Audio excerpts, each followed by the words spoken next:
तो चलिए आज मैं जो है वो एनालिसिस करने वाला हूं कि कितनी प्रोसेस सर्वर की पोस्टें हो सकती। लगातार बच्चे कमेंट कर रहे थे, कॉल भी कर रहे थे कि सर ये बताइए कि प्रोसेस सर्वर की कितनी पोस्ट होंगी, जनरल में, ओबीसी में, फीमेल के पास कितनी होंगी, क्योंकि प्रोसेस सर्वर लगभग सब लोग की पहली पसंद बनी हुई है। तो आइए पूरा एनालिसिस करके मैं दिखाने वाला हूं कि कितनी पोस्टें जो है आपकी प्रोसेस सर्वर में जा सकती हैं। देखिए टोटल पोस्ट की अगर बात करें तो 1700 टोटल पोस्ट हैं, 1699, लेकिन मैंने इसको 1700 ले रखा है। और इस बार लगभग 15% पोस्टें हो सकती हैं प्रोसेस सर्वर में।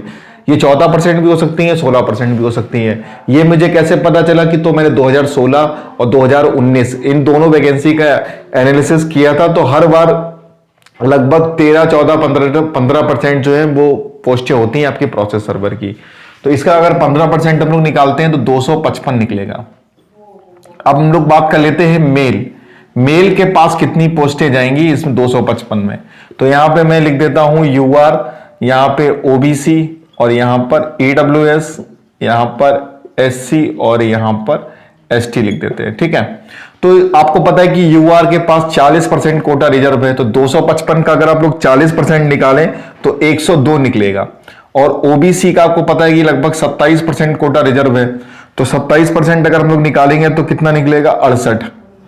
और ईडब्ल्यूएस के पास 10% कोटा है तो 255 का निकलेगा 25.5।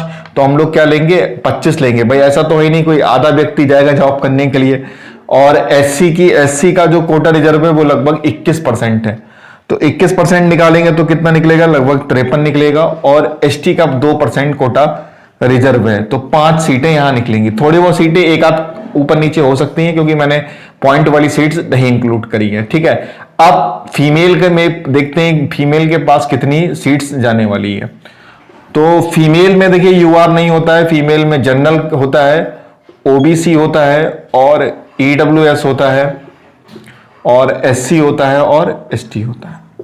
अब फीमेल का जो है वो यहां से नहीं निकलेगा, यहां से 20% निकाला जाएगा। यूआर की सीटें मतलब यहां जाएंगी 20%। तो 20% अगर हम लोग निकालते हैं तो लगभग 20 सीटें जो है इसके पास चली जाएंगी, क्योंकि ये 102 है तो मैंने 100 मान लिया है और यहां पे 20 सीटें। अब ओबीसी की 20% इसके पास चली जाएंगी तो लगभग 13। और ईडब्ल्यूएस की 20% सीटें चली जाएंगी इसके पास, तो लगभग कितनी हो जाएंगी, 5 सीटें यहां चली जाएंगी। और हम लोग एससी का निकाल लेते हैं। एससी का हम लोग अगर 20% निकालते हैं तो लगभग 10 निकलेगा। और इसका तो अगर हम लोग 20% निकालते हैं तो एक सीट जो है वो एसटी फीमेल के पास भी चली जाएगी। अब ये सीटें जो है वो आपकी बिल्कुल यही रहने वाली हैं, ये तो मैं नहीं बोल सकता क्योंकि अब ये सीटें आपकी 255 कंफर्म नहीं है। हो सकता है 260 सीटें हो सकता है 250 सीटें रह जाएं, हो सकता है 240, लेकिन इससे कम नहीं होंगी। ठीक है, बहुत कम आपको देखा, ऐसा नहीं है कि 150 रह जाएं, 220 से तो ऊपर रहेंगे और उधर 250 भी सीट्स हो सकती हैं आपकी। ठीक है, और आपकी कुछ सीटें यहां से भी कम हो सकती हैं। अब देखो आपका यूआर मेल के पास 102 सीटें नहीं है। अब यहां पे 20 सीटें तो जनरल के मतलब फीमेल के पास चली गई, तो 20 सीटें यहां माइनस कर दीजिएगा। तो 20 सीटें आप माइनस करोगे तो 82 सीट जो प्योर किसके पास चली जाएगी, मेल के पास चली जाएगी। 13 सीटें यहां कम कर दीजिएगा तो 8 में 3 के 55 सीटें मेल के पास जाएंगी। और 5 सीटें यहां कम कर लीजिएगा और 20 सीटें यहां चली जाएंगी। और यहां पर कितना कर दीजिएगा, 10 सीटें यहां कम कर दीजिएगा, 43, और 1 सीट यहां कम कर दीजिएगा। तो ये जो सीटें हैं आपकी जो आपने माइनस करी हैं, ये प्योर चली जाएंगी मेल के पास और बाकी चली जाएंगी फीमेल के पास। और कुछ सीटें मतलब आप मान के चल सकते हो कि कुछ 4-5 सीटें जो हैं वो और कम हो जाएंगी, क्योंकि इसमें आपके पीएच कैंडिडेट जो हैं वो ले लेंगे सीटें, और एक्स सर्विसमैन, वो ज्यादा परसेंटेज उनका नहीं है, लेकिन कुछ सीटें वहां भी माइनस हो जाएंगी। तो आप मान के चल सकते हो कि 82 है तो इससे 80 कर लीजिएगा, 55 है तो 54 कर लीजिएगा, 20 है तो 19 कर लीजिएगा।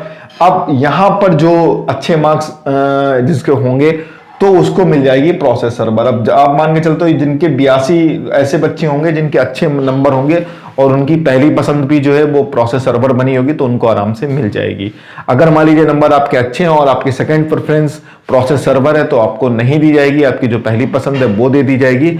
और अगर मान लीजिए आपके जिले में प्रोसेस सर्वर की पोस्ट नहीं है या फिर एक है और आप सेकंड नंबर पे आते हैं तो आपको सेकंड नंबर वाली दे दी जाएगी, या फिर देखा जाएगा कि आपका जिला जो पास में पड़ रहा है वहां पर अगर आपको प्रोसेस सर्वर नहीं मिल पा रहा है तो आपको सेकंड प्रेफरेंस दे दी जाएगी। क्योंकि वो लोग क्या करते हैं कि सबसे ज्यादा जो प्रेफर करते हैं वो आपका जिला करते हैं कि आपको आसपास का जिला मिले, भले चाहे आपको सेकंड चॉइस उठा के वो दे दी जाए। तो अभी तक यही पैटर्न रहता है और उम्मीद है कि इस बार भी यही पैटर्न रहेगा। तो ये पूरा डिटेल था, एनालिसिस था, ठीक है। तो अब ये पूरा एनालिसिस था कि कितनी प्रोसेस सर्वर के पास सीट्स जाएंगी, मेल फीमेल और ईडब्ल्यूएस के पास। तो कैसा आपको एनालिसिस लगा जरूर लिखिएगा कमेंट में। मिलता हूं नेक्स्ट वीडियो में। Thank you.